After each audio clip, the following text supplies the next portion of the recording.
semua anak-anak Tuhan yang selalu rindu untuk mendengar firman Tuhan dan selalu memiliki kerinduan untuk dapat menyampaikan firman Tuhan, terlebih-lebih di ibadah KKR GBKP di minggu ini.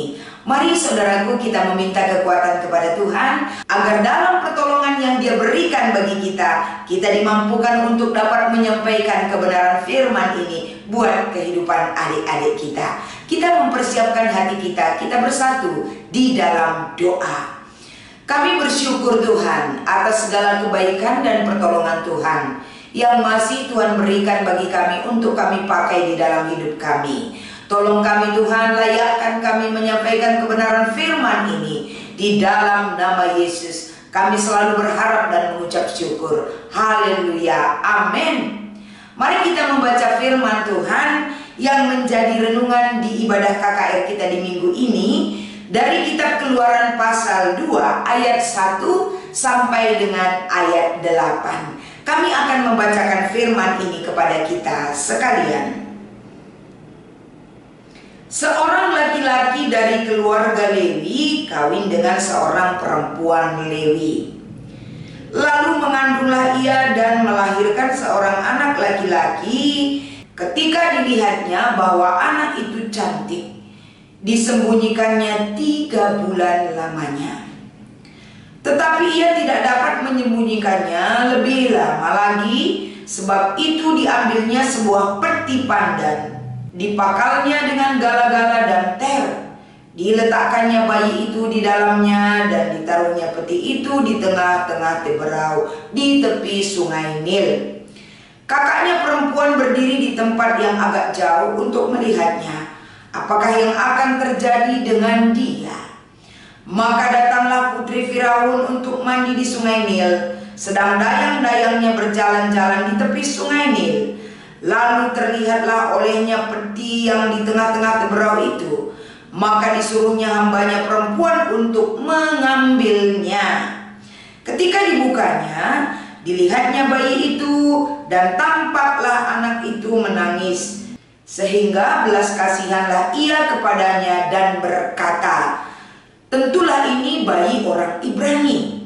Lalu bertanyalah kakak anak itu kepada putri Firaun, akan kupanggilkan bagi tuan putri seorang inang penyusu dari perempuan Ibrani untuk menyusukan bayi itu bagi tuan putri.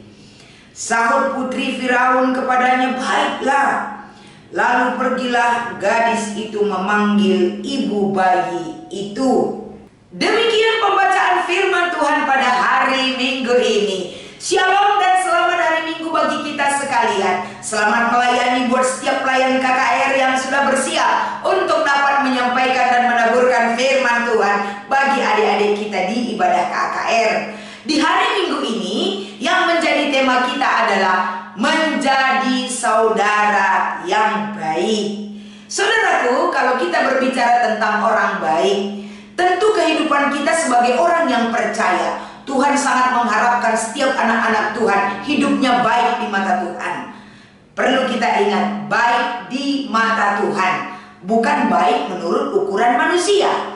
Baik menurut ukuran Tuhan tentu akan diajar hidup kita. Kita giring adik-adik kita agar mereka menjadi orang-orang baik. Kriteria orang baik itu tentu banyak.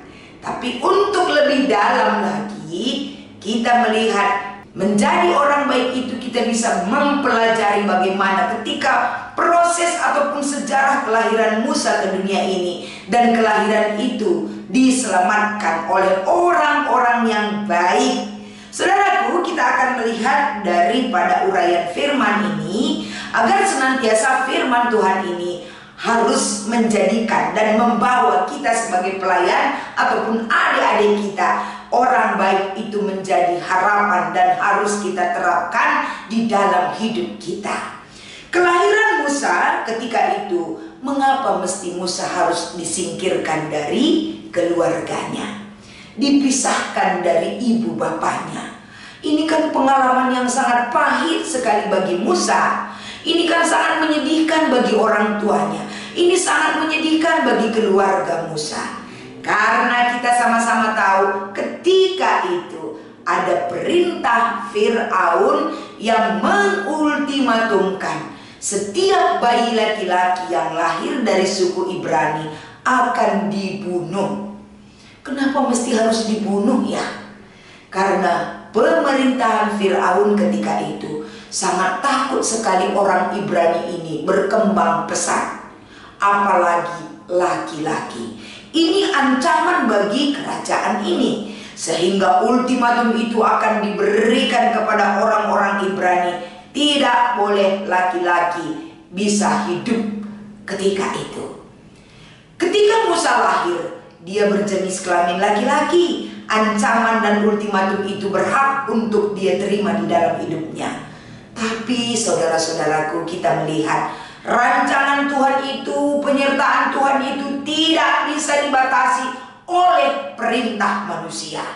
Rancangan Tuhan itu tidak bisa digagalkan oleh ultimatum kerajaan. Rancangan Tuhan itu bagi setiap pribadi tidak bisa dibatasi oleh kemampuan manusia dari teknologi, dari pengetahuan, dari kekuatan dan lain sebagainya. Ini terbukti ketika Musa lahir. Selama 3 bulan dia disembunyikan orang tuanya. Agar apa? Agar Musa tidak disingkirkan ataupun dijauhkan dari kehidupan mereka. Bisa kita bayangkan betapa sayangnya orang tua Musa kepada Musa ketika itu. Bayi mungil, bayi kecil, bayi yang begitu menggemeskan, pasti tidak bersedia setiap orang berpisah dengan bayi itu ataupun anaknya sendiri. Ini terjadi bagi kehidupan Musa. Tapi apapun yang dikatakan, apapun yang diusahakan oleh orang tua Musa, tentu semua daya dan upayanya tidak bisa dihindari daripada ultimatum yang sudah mereka terima. Sehingga selama 3 bulan mereka sembunyikan Musa, mereka tutup-tutupi, tapi lebih dari 3 bulan tidak akan bisa lagi disembunyikan. Kenapa? Karena dia akan bertumbuh hari demi hari, dan sehingga pertumbuhan itu tidak akan bisa disembunyikan orang tuanya lagi. Sehingga orang tuanya memiliki inisiatif. Tidak akan mungkin orang tua tega dan ikhlas melihat anaknya akan dibunuh di hadapannya. Sehingga inisiatif yang mereka lakukan apa? Mereka berembuk karena Musa memiliki kakak perempuan yaitu Miriam. Sehingga Musa diletakkan di dalam keranjang yang sudah dipersiapkan agar tidak masuk air ataupun nyaman di dalam keranjang itu. Tapi apapun namanya, senyaman apapun Musa itu di dalam keranjang yang ditaruh oleh orang tuanya untuk diletakkan di tengah-tengah tumbuhan teberau yang ada di Sungai Nil, pasti Musa akan menangis. Musa merasa tidak nyaman. Tapi ketika itu keadaan dan situasilah yang memaksa untuk meletakkan bayi Musa di dalam keranjang yang sudah dipersiapkan orang tuanya. Tapi ada satu sosok yang begitu mengagumkan, perbuatannya adalah kakak Musa. Siapa dia? Miriam.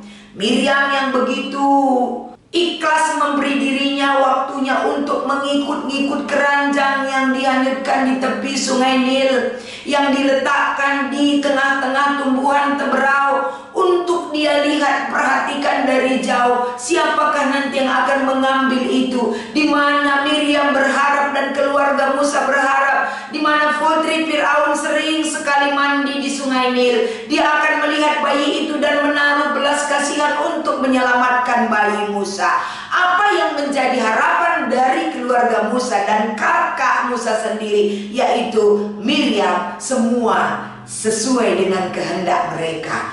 Putri Fir'aun melihat bayi Musa dan mengangkatnya, sehingga Miriam juga memberanikan diri untuk menawarkan perempuan yang berasal dari suku Ibrani untuk menjadi inang pengasuh bagi Musa. Sehingga tawaran Miriam itu diterima oleh putri Firaun. Dan singkat ceritanya, Musa dibesarkan oleh ibu kandungnya oleh perbuatan kakak yang begitu baik, yang selalu mendampingi dari jauh untuk tumbuh kembang adiknya, yaitu Musa. Sehingga putri Firaun lah yang memberikan nama bagi bayi Musa, yaitu Musa artinya yaitu yang diangkat dari air ataupun yang diambil dari air. Saudara-saudara yang terkasih, dari firman Tuhan ini bagaimana kita menjadi saudara yang baik bagi orang lain, bagi adik ataupun bagi saudara kita. Setiap anak-anak sekolah minggu pasti memiliki saudara. Walaupun mereka tidak memiliki saudara ataupun anak sematawayang, tapi anak-anak Tuhan yang lain adalah saudara yang terkasih di dalam Tuhan. Kita akan membimbing mereka, kita akan menjadikan anak-anak kita, kita mengajar adik-adik kita agar mereka selalu hidup berdampingan dengan orang lain, seperti adiknya sendiri, seperti saudaranya sendiri, dengan kasih yang mereka miliki. Dengan cara apa? Kalau Miriam bisa memberi dirinya memperhatikan adiknya, Miriam menjadi seorang saudara yang baik, yang begitu berani untuk memberikan keselamatan bagi adiknya. Keberanian seorang kakak, seorang saudara bagi adik-adiknya ataupun saudaranya yang lain adalah untuk kebaikan saudaranya, adalah ciri-ciri saudara yang baik bagi setiap orang. Apakah adik-adik kita sudah menjadi anak Tuhan yang berani? Ya pasti berani dalam kebaikan, berani dalam perbuatan kasih, berani dalam pengorbanan untuk cinta kasih bagi saudaranya. Saudara yang baik itu selalu rela memberi diri kepada orang lain. Saudara yang baik itu selalu rela memperhatikan orang lain. Saudara yang baik itu adalah ciri khas orang yang mengenal Tuhan, seperti bacaan kita di ibadah remaja di minggu ini, yaitu dari 1 Yohanes pasal 4. Saudara yang baik itu adalah saudara yang memberi diri. Saudara yang baik itu adalah saudara yang mau memberi arti dan dampak kepada orang lain. Jadi di ibadah KKR kita di minggu ini, mari tunjukkan identitas anak-anak Tuhan adalah anak-anak yang mengasihi, anak-anak yang berempati, anak-anak yang memberi dampak dan arti bagi orang lain. Itulah inti daripada firman Tuhan ini untuk kita terapkan, menjadikan diri kita menjadi saudara yang baik. Karena apa? Karena itulah identitas kita sebagai anak-anak Tuhan yang harus kita terapkan di dalam kehidupan kita. Selamat mengikuti ibadah hari Minggu ini. Tuhan Yesus memberkati. Kita berdoa. Terima kasih Tuhan buat kesempatan yang Tuhan izinkan untuk dapat kami pakai. Biarlah kiranya firman ini menggugah hati setiap anak-anak Tuhan, agar senantiasa mereka dijadikan menjadi anak-anak yang baik, menjadi saudara yang baik. Ini semuanya karena Engkau berkenan mengubah karakter mereka menjadi yang lebih baik. Berkati setiap pelayan KKR yang bersedia memberi diri, hikmat sorgawi yang turun atas mereka untuk dapat mereka pakai menjadi pelayan Tuhan yang lebih baik lagi. Di dalam nama Yesus kami mengucap syukur dan berdoa. Haleluya. Amin.